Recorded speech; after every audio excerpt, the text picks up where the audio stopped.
सबको जय मसीह की। मैं जतिन बब्बर और आप देख रहे हैं मसीह परिवार चैनल। जैसे कि आप सब जानते हैं कि मैं इस चैनल पे प्रभु के अलग अलग दासों की वीडियोस डालता हूं, तो अगर आपको हमारा चैनल अच्छा लगता है तो आप इस चैनल को ज़्यादा से ज़्यादा सब्सक्राइब जरूर करें, ताकि आप प्रभु के वचन को सुन सके। वीडियोस को ज़्यादा से ज़्यादा शेयर करें, ताकि जिन लोगों तक वचन नहीं पहुंचा उन तक भी वचन पहुंच सके। सबको जय मसीह की। एक बार मैं आपसे दोबारा कहूँगा कि इस चैनल को सब्सक्राइब जरूर करें और वीडियोस को ज़्यादा से ज़्यादा शेयर करें। जय मसीह की। तो उसने पापियों के लिए जान देके उनके लिए रास्ता खोल दिया कि वो बचाए जाएंगे। अब सारी दुनिया में ये वचन दिया जा रहा है, जो विश्वास कर रहा है वो बचाया जा रहा है, वो उद्धार को ग्रहण कर रहा है, वो नरक की आग से बच रहा है। जो विश्वास नहीं कर रहा है वो दोषी ठहराया जा रहा है। अब विश्वास करना क्या है? विश्वास करने के लिए मनुष्य को शारीरिक बहुत से उसका दिमाग विरोध करता है पवित्र आत्मा के वचन का। शैतान उसके द्वारा विरोध करता है। शैतान नहीं चाहता कि लोग सच्चाई को जाने। शैतान नहीं चाहता कि आप बिलीव करें और उद्धार पालें। शैतान नहीं चाहता आप चंगे हो जाएं, आप मसीह से आशीष पाएं। इसलिए जैसे ही लोग चर्च आने की कोशिश करते हैं, शैतान उन्हें रोकने की कोशिश करता है, मनुष्य उन्हें रोकने की कोशिश करते हैं। उनका शरीर उनके विरोध में आता है। हमने सोचा आज चलें, मिस हो गया। हमें किसी ने वचन सुनाया था, हमने आज सोचा था, मिस हो गया। पिछले महीने सोचा था, मिस हो गया। वो 1.5-2 महीने बाद लगातार कोशिश करने के बाद पहुंचता है। अगर और कोई रास्ता हो वो सीधा ही पहुंच जाएगा, क्योंकि लिखा है खुले है वह मार्ग जो नाश को जाते हैं, पर प्रभु ने कहा मेरा रास्ता तंग है। पर अगर तुम इसमें कदम रख गए, स्टार्टिंग में तुझे तंग लगेगा, हो सकता है कि चर्च आना उसके लिए नया लगे, मुश्किल लगे, बहुत सी बातों को उन्हें सामना करना पड़े। पर जैसे आपको वो तंग लगेगा, शैतान रोकने की कोशिश करेगा, जैसे आप उसमें से आगे बढ़ेंगे, आगे जाके वो रास्ता खुला हो जाएगा। उत्तम पदार्थ उसमें रखे होंगे। तो शैतान आपको साबित करता है नहीं रास्ता तंग है, वापस चला जा, आगे तू निकल नहीं पाएगा। मतलब एक मोटा व्यक्ति, उसको लगे यार तंग है, मैं फंस ना जाऊं बीच में, इस रास्ते में जा रहा हूं। पर अगर वो थोड़ी सी भी कोशिश करे, आगे जाके रास्ता खुला है। वो उसके हिसाब से बनाया गया है, जितनी उसकी क्षमता है। पर उसका बिलीव नहीं रहा, वो वापस मुड़ गया। पर आगे उत्तम पदार्थ, सोना चांदी हीरे मान लो रखे हुए, आशीष, शांति, छुटकारा, चंगाई, बरकत आगे रखी हुई है, अनंत जीवन आगे। तो इसीलिए आपको अपने कदम को बढ़ाना है। तो यहां अगर हम अगले वचन को पढ़ें, लेकिन जो विश्वास करे बपतिस्मा ले, मरकुस 16:16, उसी का उद्धार होगा, परंतु जो विश्वास ना करेगा वह दोषी ठहराया जाएगा। लेकिन जो विश्वास करे बपतिस्मा ले, उसी का उद्धार होगा। कई लोग कहते हैं मैं परमेश्वर पर विश्वास नहीं करता, पर उसने कहा जो विश्वास करे बपतिस्मा ले, उसी का उद्धार होगा। मूर्ख ने कहा कोई परमेश्वर नहीं है। पर परमेश्वर का वचन आज क्या कह रहा है? तो ये वचन कोई इंसान की अच्छी अच्छी बातें नहीं, ये पवित्र बाइबल में से जो आयत आप पढ़ रहे हैं, देख रहे हैं, ये बाइबल में लिखी हुई। तो आपको वचन का तो जो बात आपको बाइबल में से मिले, आपको उसको बिलीव करना ही करना है। तो अगर आप इस पर भी बिलीव नहीं करेंगे, क्योंकि आज परमेश्वर वचन है, पर लिखा शब्द ही परमेश्वर था, शब्द परमेश्वर के साथ था, शब्द ही देहधारी हुआ, मनुष्यों के बीच आया जीसस के रूप में। तो मूर्ख ने कहा परमेश्वर नहीं है, मतलब विश्वास नहीं किया। पर वचन क्या कहते हैं यहां पर? जो विश्वास करे और बपतिस्मा ले, उसी का उद्धार होगा, परंतु जो विश्वास ना करेगा वह दोषी ठहराया जाएगा। तो अगर कोई विश्वास ना करेगा, वो चर्च आया, वचन सुना किसी भी तरीके से, और वो कहता नहीं मुझे नहीं परमेश्वर पर विश्वास करना, तो वो दोषी ठहराया गया। मतलब उसने सच्चाई को जानने के बाद भी सच्चाई के अनुसार चलना ना चाहा। इसलिए परमेश्वर हर एक मनुष्य को अवसर देते। ये मेरे पास भी आया था वचन, जब मैं पहले 2010 में इसी पिंड में जब चर्च जाना मैंने शुरू किया, और मैंने सुना कि जो विश्वास करेगा सो बचाया जाएगा, जो विश्वास नहीं करेगा वो दोषी ठहराया जाएगा। जब ये मैंने पहली बार सुना पास्टर के मुंह से और बाइबल में से, तो मैंने कहा मैं सारी सच, मुझे पता है यीशु मसीह ही सच्चा खुदा है, मैं जान तो गया हूं इसे। हाँ वचन कहता है, सब बातें ठीक है, सच है, पर मेरा शरीर विरोध कर रहा है कि मैं जीसस के पीछे ना चलूं, कि मैं विश्वास ना करूं, कि मैं विश्वास ना करूं। पर लिखा जो विश्वास ना करेगा वो दोषी ठहराया जाएगा। मैंने कहा ये तो सचमुच एक दिन आत्मा ने छुआ कि ये तो मैं जानता हूं ये सच्चाई है, पर फिर भी मैं अगर नहीं चलना चाहता हूं, मैं ठुकरा रहा हूं, मैं विश्वास नहीं कर रहा हूं, तो मैं दोषी ठहराया जा रहा हूं। अगर मुझे पता है ये सही है, पर मैं लोगों के बात क्या कर रहा हूं, मैं जट सिख फैमिली से हूं, मैं मेरा घराना मेरा क्या कहेगा, लोग मुझे क्या कहेंगे, अगर ये चीजों को सोचूं तो इसका मतलब कि मैं अब अपने लिए सोच रहा हूं। सच्चाई को जान के, परमेश्वर को जान के, उद्धार को जानने के बाद भी अपने आप पे से उसका इनकार कर रहा हूं। तो मैंने देखा नहीं, मैंने दोषी नहीं, मुझे इस वचन पर बिलीव करना है। और धीरे धीरे बढ़ने लगा। एक दिन पवित्र आत्मा ने छुआ, पवित्र आत्मा से भर गया, और क्रिसमस वाले दिन ही मैंने जीसस को अपना मुक्तिदाता एक्सेप्ट कर लिया था। और उसके बाद मैंने बपतिस्मा लिया। मेरी वो शायद फर्स्ट या सेकंड क्रिसमस थी वो मेरी लाइफ की। और उसी दिन मैंने फैसला कर लिया। उस दिन मुझे बताया जा रहा था वचन को, और उसी दिन मैंने कहा हाँ, आज से यीशु मसीह ही मेरा प्रभु है। हालेलुया। मैंने पवित्र आत्मा की ओर से सच्चाई को जान लिया, और इसी रीति से तो जो विश्वास करे, बपतिस्मा ले, उसी का उद्धार होगा। आप यीशु के पीछे चलना शुरू करें। हर संडे मीटिंग के बाद बपतिस्मे होते हैं, आप बपतिस्मा लें। अगर आप भटके हुए थे, मन फिराएं अपने पुराने जीवन से, खराई से चलना शुरू करें परमेश्वर के पीछे, क्योंकि लिखा है जो विश्वास करे उसी का उद्धार होगा, नहीं तो वो दोषी ठहराया जाता है। तो कई लोग कहते हैं कि ओके, उद्धार क्या है? उस नरक की आग से बचना। कई लोग कहते हैं जन्म मरने के बाद किसने देखा? कौन? हम कैसे विश्वास करें कि स्वर्ग नरक है? इसी परमेश्वर ने जो जो वचन कहे, आज वो चर्च में पूरे हो रहे हैं। अगर आप रेगुलर चर्च आ रहे हैं, आप मसीह को देख रहे हैं, तो इसी बाइबल में लिखा है जो विश्वास करेगा वो बचाया जाएगा, वो स्वर्ग को पाएगा, उद्धार को पाएगा, परमेश्वर के आमने सामने होगा, स्वर्ग में परमेश्वर के साथ होकर उसकी आराधना करेगा। पर जो विश्वास नहीं करेगा वो दोषी ठहराया जाएगा, और नरक की आग में वो फेंका जाएगा, जो आग कभी बुझने की नहीं, जहां कीड़े का डंक कभी खत्म ना होगा, जहां पर आग उसे साड़ती जाएगी पर उसे मृत्यु ना आएगी, वो तड़पता रहेगा। तो लोग सोचते मैं तो नरक में विश्वास नहीं करता, पर अगर हम वचन को पढ़ें आगे, तो भजन संहिता 9 की 16 से 17 में लिखा है, यहोवा ने अपने आप को प्रगट किया, उसने न्याय किया, दुष्ट अपने किए हुए काम में फंस जाता है।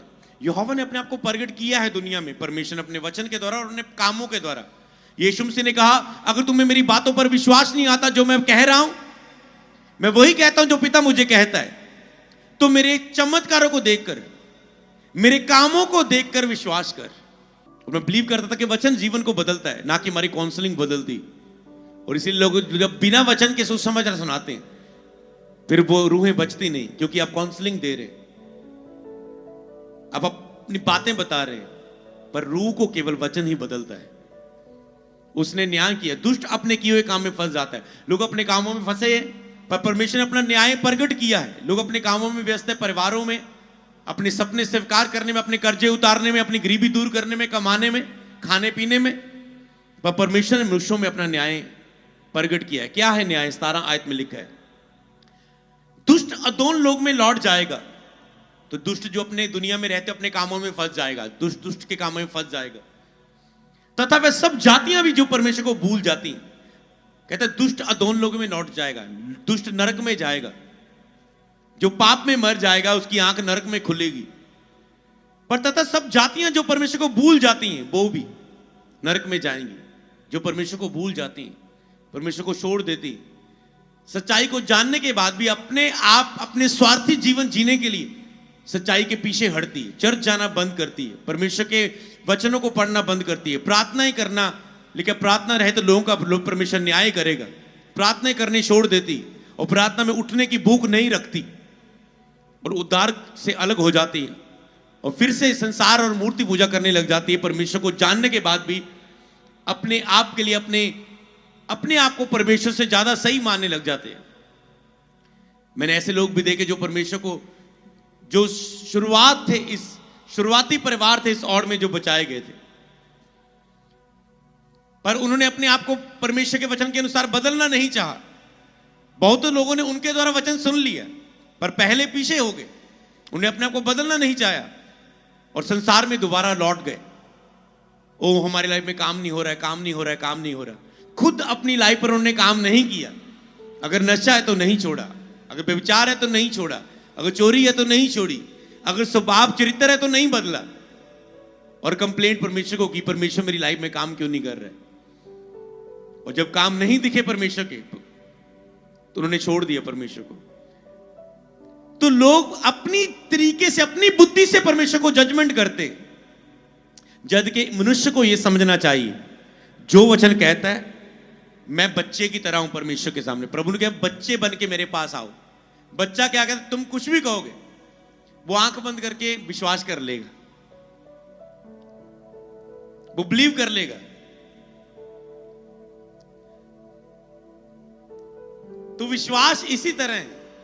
अगर आपको एक छोटा दाना दिखाया जाए एक बच्चे को, मान लो बच्चे तो चलो अभी समझ नहीं रखता, किसी बुद्धिमान बंदे को आपको कभी यकीन नहीं होता ये छोटा दाना इतना बड़ा पेड़ बन सकता है। थोड़े से बड़े बच्चे को पूछे ये दाना है ना, इतना बड़ा पेड़ बन जाएगा, वो सोचेगा ऐसा कैसे हो सकता है। पर आपने देखा है दुनिया में, आपको पता है हो सकता है। इसलिए मनुष्य की बुद्धि नहीं समझ पाती, पर जब आप उसे स्वाद चख लेते हैं तब आपको सब, आप ज्ञान को जान लेते हैं। परमेश्वर का परख के देख यहोवा कितना भला है, धन्य है वह जो उसकी शरण लेता है। तो कहता है वो परख के देख, कहता है जान के देख यहोवा कितना भला है, परख के देख, धन्य है जो उसकी शरण लेता है। मत्ती की किताब 26:28 में, क्योंकि वह वाचा का लहू वह लहू है जो बहुतों के पापों की क्षमा के निमित्त बहाया जाता है। तो पहले लोगों का ये सवाल है, मैं परमेश्वर पर बिलीव नहीं करता। आपने वचन से सुना परमेश्वर है दुनिया में। मनुष्य का दूसरा बहाना कि मैं नरक पर विश्वास नहीं करता, पर परमेश्वर का वचन कहता है कि मरने के बाद भी जीवन है, स्वर्ग का जीवन है, जिसमें एक मनुष्य का लिखा है हम परदेसी होकर इस दुनिया में आए। लोगों को लगता है जो दुनिया ही सब कुछ है, पर बाइबल क्या बताती है? मनुष्य की सोच और परमेश्वर का वचन, जब ये मनुष्य समझ जाए कि मुझे अपनी सोच नहीं, मुझे अविश्वास किसे कहते हैं कि बाइबल में कोई भी वचन आना, जब हम भी नए नए थे तो हमें लगता था कई वक्त शैतान, नहीं ये ऐसा कैसे, ऐसा कैसे, तो फिर ये क्यों, पुराना नेम कई बार खोल के बैठ जाना, ये क्यों, वो क्यों। जब सब बातों के उत्तर आए, समझा, प्रीच को सुना, इसलिए आपको चर्च आना जरूरी है। सब बातें आप नहीं समझ पाते। लोग कहते हैं नहीं मैं घर में बाइबल पढ़ लेता हूं, मैं मसीनू मानता, पर मैं घरे बाइबल पढ़ लेना, घरे प्रेयर कर लेना। और आप शारीरिक रहते हैं, क्योंकि चर्च में जब आप आराधना करते हैं, एक संगति में आपकी आत्मा सामर्थ्य होती। लेकिन आत्मिक जन को कौन सिखाए? क्योंकि परमेश्वर का आत्मा सब बातों को जानता है, आत्मा सब बातों को जानता है। तो इसलिए लोग कहते हैं मैं नरक पर विश्वास नहीं करता, वचन में लिखा है। तो कई लोग सोचते मैं प्रायश्चित पर विश्वास नहीं करता, कि क्षमा मांगने से ऐसे कोई कैसे माफ हो जाएगा कि मैं यीशु के पास आऊं और मैं मानूं हाँ मैंने बहुत से पाप किए, यीशु मेरे पापों को माफ कर सकता है, आज मैंने सुन लिया। कि ऐसे क्षमा मांगने से कैसे मैं माफ हो सकता हूं? कैसे मैं क्षमा मांगने से माफी पा सकता हूं? तो वचन इसके विषय में क्या कहता है? क्योंकि लिखा है ये वाचा का वह लहू है जो बहुतों के पापों की क्षमा के लिए बहाया जाता है। यीशु मसीह ने कहा जो क्रूस पर चढ़ते हुए मैंने लहू बहाया था, कोड़ों को खाने के समय, कोड़ों को खाने के समय हाथों पैर पर जब किल ठोके गए थे, सिर पे कांटों वाला ताज पहनाया गया, जो मेरे ऊपर लहू बहा, ये मैंने तेरे पापों के लिए बहाया गया है, तुम्हारे पापों की क्षमा के निमित्त बहाया जाता है। और अब ये क्या कह रहा है वचन? तो बस अगर आपको परमेश्वर पर बिलीव करना है, आपको क्या बिलीव करना है? कि ये वचन परमेश्वर की ओर से, इजी हो जाएगा लोगों के लिए विश्वास करना। लेकिन सारी लिखत परमेश्वर की आत्मा के द्वारा है, इसमें कोई कन्ना बिंदु टिप्पी इधर उधर नहीं कर सकते। करेगा तो वो दोषी है, पर सारी लिखत परमेश्वर की आत्मा के द्वारा है। और इसमें लिखा अगर सब बातें जो काम यीशु मसीह ने किए अगर लिखे जाएं तो किताबें भर जाएंगी, पर लिखा जो दिया गया इसी पर बिलीव करें। कुछ बातें आपको आत्मा सिखाता है, फिर आगे की बातें, रेवलेशन की बातें, वेदों की बातें, प्रकाशन की बातें। देखिए हम वेद के भंडारी है, तो बाइबल हमारे अंदर लिखी हुई आत्मा में। लिखे जिन्होंने बाइबल को नहीं पाया, आप कहते हैं उनका न्याय कैसे होगा? लिखे परमेश्वर व्यवस्था लिखा है उनके मनों में लिखी हुई है। आपको पता है जिन लोगों के अंदर, आपके अंदर शरीर प्राण आत्मा है, व्यवस्था लोगों के मनों में लिखी गई है। जैसे ही बच्चा बड़ा होता है उसको पता लग जाता है कि सही गलत क्या है, कि ये चीज गलत है। उनको पता चोरी गलत है, गंदी निगाह से देखना गलत है, आवाज गालियां, गंदी गाली, गंदे मजाक करना गलत है। खुद ब खुद इंसान को पता चलने लग जाता है। ऐसा नहीं कि उसको सब चीजें बोलता है कोई, जो उसने टीवी में सीखा ये गलत है, ये गलत है। और जब वो इसके खिलाफ चलता, अपने विवेक के खिलाफ चलता है, इसे बोलते हैं पाप। परमेश्वर की व्यवस्था को तोड़ना, उसकी आज्ञा को ना मानना। तो जैसे जब आपको वचन मिले, लेकिन सारी लिखत परमेश्वर की आत्मा के द्वारा है। अगर आप बाइबल को पढ़ते हैं तो इसके पीछे परमेश्वर का आत्मा है। मतलब आप पवित्र आत्मा को पढ़ रहे हैं, पवित्र आत्मा की लिखी हुई बातों को देख रहे हैं, पवित्र आत्मा से आप मुलाकात कर रहे हैं। लेकिन सारी लिखत परमेश्वर की आत्मा के द्वारा, ये वचन ही परमेश्वर है, इसी के द्वारा बात करता है। और अब कई मसीह व्यक्ति सूख जाता है, मुझे क्या लेना देना, मुझसे नहीं शेयर किया जाता उनसे वचन, मुझे नहीं। क्योंकि उद्धार की सामर्थ आप खो चुके हैं। जब आप नए मसीह में आए थे, हर एक ने, जब कह सकते हो फ्रेश होली स्पिरिट पाया था, वो आप उसे कह सकते हो वो फ्रेश है, वो रियल है। जब आपने उसे पहली मुलाकात में पाया था, उस समय उद्धार का अनुभव क्या था? आप रोते थे, मेरा ये मेंबर नरक ना चल जाए, मेरा ये फैमिली मेंबर नरक ना चला जाए, मैं इसको वचन सुना दूं, मेरा दोस्त है मैं इससे प्यार करता हूं, मेरा ये खास व्यक्ति है मैं इससे प्यार करता हूं, ये नरक ना चला जाए, मैं इसको वचन सुनाऊं, इसको वचन सुनाऊं। अगर आज वो आप खो दिए, इसका मतलब उद्धार की सामर्थ्य आप खो चुके, इसलिए आप आशीष नहीं हो रहे। जब उद्धार की आग अगर आप में बलती रहे तो आप भी उद्धार की आग से आशीष होंगे और उद्धार की आग से लोग भी बचते रहेंगे। हालेलुया। इसलिए लोगों ने उद्धार की आग ये खो दी। उनके ऊपर ये अगर वचन में लिखा, आपको बिलीव में चलना है कि हां न्याय होगा, मुझे सीरियस होना है अपने न्याय के लिए। मैं आपको भी अलर्ट करना चाहता हूं, जब तुम स्वर्ग के राज्य में पेश किए जाओ, क्या तुम निर्दोष हो? क्या तुम निर्दोष हो? क्या तुम निर्दोष हो? अगर नहीं तो निर्दोष जीवन जियो परमेश्वर के वचन की आज्ञाकारिता के साथ, कि तुम स्वर्ग राज्य के अधिकारी हो और अपने उद्धार को खो ना दो। परमेश्वर के सामने एक अच्छा रिकॉर्ड बनाएं और तैयार करें। हालेलुया। जोर से बोले एक बार हालेलुया। तो यीशु के लहू बहाए बिना माफी नहीं। तो अगर आप बिलीव करें यीशु मसीह ने मेरे लिए लहू बहाया, यीशु मुझ पे दया कर, मैं मानता हूं आपने मेरे लिए क्रूस उठाया, मेरे लिए लहू बहाया, मेरे लिए दुख सहा, मैं विश्वास करता हूं तो परमेश्वर आप पर दया करेगा। हालेलुया। सीधा यशायाह की किताब को पढ़ें, यशायाह 7 की 14 एंड 2 वचन को पढ़ें, और उसके बाद यशायाह 9 की 6 और 7। अगर हम वहां पढ़ते हैं, वहां यीशु मसीह के आने की भविष्यवाणी है। तो आनंद का, बड़े आनंद का सुसमाचार क्या है? इस कारण लिखा है, प्रभु आप ही तुमको एक चिन्ह देगा, सुनो एक कुंवारी गर्भवती होगी, वह पुत्र जनेगी, उसका नाम इमैनुअल रखेगी। इमैनुअल मतलब परमेश्वर हमारे साथ। ओके, आगे, क्योंकि हमारे लिए एक बालक उत्पन्न हुआ। आप यीशु मसीह के जन्मदिन में इकट्ठे हो रहे हैं, तो आपको ये वचन का आनंद आपके अंदर रहना चाहिए। हमारे लिए एक बालक उत्पन्न हुआ, कि हमें एक पुत्र दिया गया, और प्रभुता उसके कंधों पर होगी, और उसका नाम अद्भुत जुक्ति करने वाला पराक्रमी परमेश्वर होगा। नाम उसका क्या? अद्भुत जुक्ति करने वाला पराक्रमी परमेश्वर। मतलब यीशु ही प्रभु है, वो परमेश्वर होगा। वो केवल एक जीसस को एक नबी पैगंबर समझ के ना माने कि दुनिया में जैसे सब आए वो आए। जैसे मैंने इस चीज को समझा, मैं बहुत आशीष पाई, मैंने मसीह में बहुत सामर्थ पाई, बहुत बड़ा आशीष पाई।